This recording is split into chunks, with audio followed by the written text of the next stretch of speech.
Takes textile का stock है। खूबसूरत सी कार्ड आप इसकी देख सकते हैं। रिटेल प्राइस पर मेंशन है 4375 रुपए इसकी रिटेल प्राइस है। ये इसकी खूबसूरत सी बैक पैकिंग है।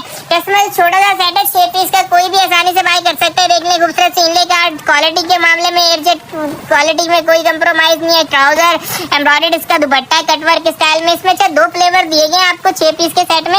इसमें 3 एम्ब्रॉयडर्ड कटवर्क के दुपट्टे हैं और 3 एम्ब्रॉयडर्ड रनिंग दुपट्टे में, वो भी आपको दिखाए जाएंगे। देखिए ये एम्ब्रॉयडर्ड दुपट्टे के बल्कि 4 डिजाइन हो गए और इसमें ये वाला डिजाइन देख लें, इसमें रनिंग दुपट्टा नजर आ रहा है ना। ये देखिए इस तरह बूटी स्टाइल में एम्ब्रॉयडर्ड लॉन के दुपट्टे, सारे खूबसूरत कलेक्शन है, बिल्कुल लेटेस्ट। कस्टमर इसका वॉल्यूम 1 भी बहुत ज्यादा डिमांड में गया था, ये हमारे पास अब वॉल्यूम 2 इन हैंड हुआ। दुपट्टा बहुत प्यारा है, एम्ब्रॉयडरी बहुत ही प्यारी है, लग्जरी नफीस सी लॉन के ऊपर ना। तो एक पीस आपको डिस्प्ले करके दिखाएंगे। क्वालिटी पर नो कंप्रोमाइज है। डिजिटल प्रिंटिंग आप देख सकते हैं, कितनी हसीन इसकी डिजिटल प्रिंटेड शर्ट है, बहुत ही प्यारी सी। ट्राउजर देख लें एडजेट किनारे पर, बहुत ही प्यारा इसका ट्राउजर है और इसके साथ प्यारा सा एम्ब्रॉयडरी 2 एंड साइड कटवर्क